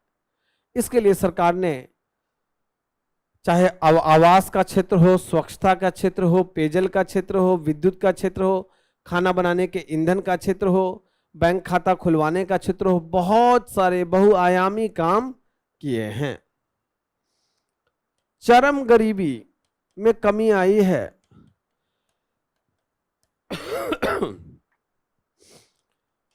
विश्व बैंक का ही डेटा है कि जो $2.15 पीपीपी टर्म में अगर चरम गरीबी नापी जाती है उसमें भारत ने बड़ा शानदार प्रदर्शन किया है, लगभग समाप्त हो गया है, 2% से बस कम बचा है। तो चरम गरीबी में को समाप्त करने में भी हम लोगों ने काफी काम किया है। उसके अलावा सामाजिक सुरक्षा, सोशल सिक्योरिटी के क्षेत्र में हमने काफी अच्छा काम किया है, जैसे डायरेक्ट बेनिफिट ट्रांसफर के माध्यम से या फिर उज्ज्वला सब्सिडी के माध्यम से, पीएम किसान के माध्यम से, मनरेगा मजदूरी को बढ़ा के लोगों की आय को बढ़ाने का प्रयास किया गया है।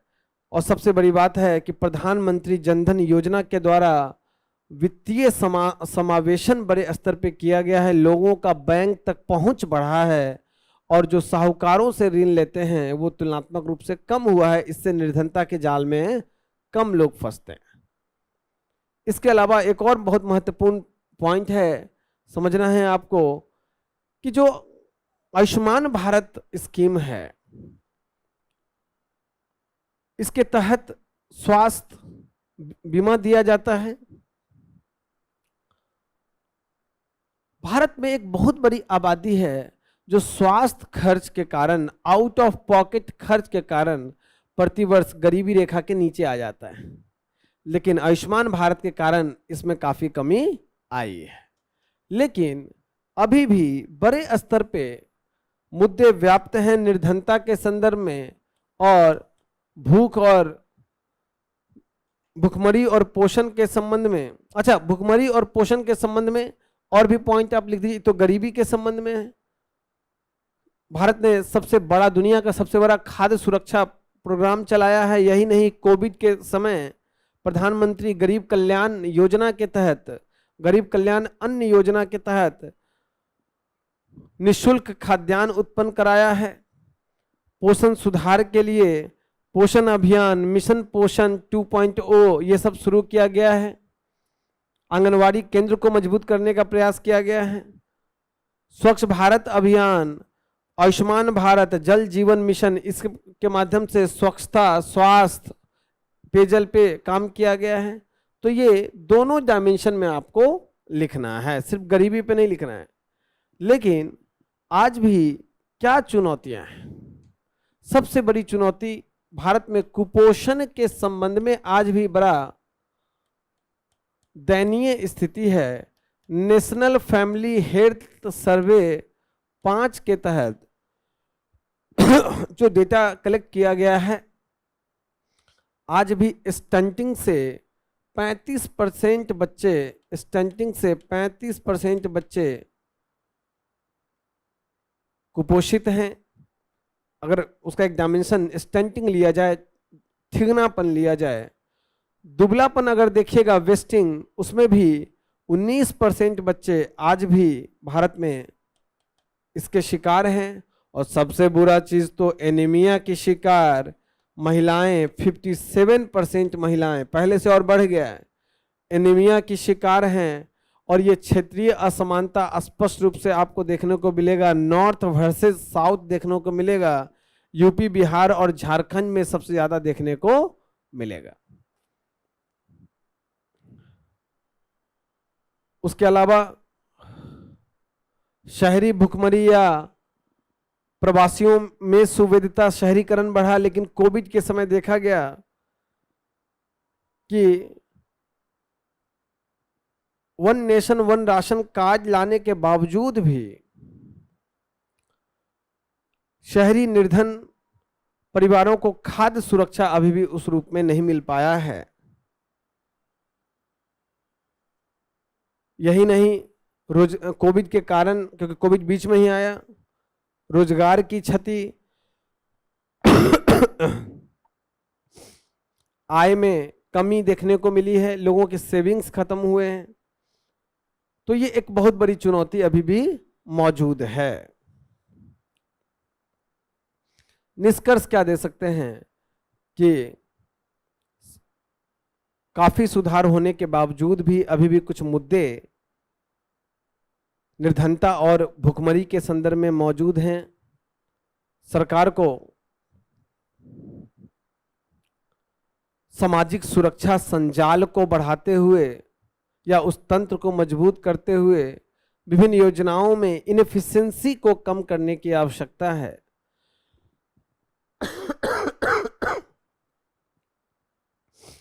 सबसे बड़ी बात है कि जो दीर्घकालिक मानव विकास पे हमें फोकस करना है, जिसमें शिक्षा, स्वास्थ्य और स्किल डेवलपमेंट पे काम करना है, ताकि दीर्घकालिक रूप से वो हमें फायदा पहुंचाए। और विनिर्माण क्षेत्र को बढ़ाने की आवश्यकता है ताकि अधिक से अधिक लोगों को रोजगार मिले। तो ये सब पॉइंट फॉर्म में या फ्लोचार्ट फॉर्म में आप समाधान बता सकते हो। ठीक है, तो आज यही आपके 9 क्वेश्चन थे, समाप्त होते हैं। आगे भविष्य में कभी होगा तो मैं आईआर का भी क्वेश्चन डिस्कस करूंगा आपसे। देखिए, मैंने बार बार कहा पीवाईक्यू और सिलेबस तांगा वाला घोड़ा बन जाना है। शॉर्ट नोट्स बनाना बहुत इंपॉर्टेंट है। बहुत आसान सवाल सब है, शॉर्ट नोट्स बनाइए और उसके बाद उसको याद कीजिए, मॉक लिखिए और फिर आप एग्जाम हॉल में बैठिएगा। चलिए, बेस्ट ऑफ लक। अभी यूपी का मेंस भी आने वाला है, मुझे लगता है 3-4 महीने में होगा। तो जो मैंने स्ट्रेटजी बताया है उसको ध्यान में रखिए। Best of luck, thank you.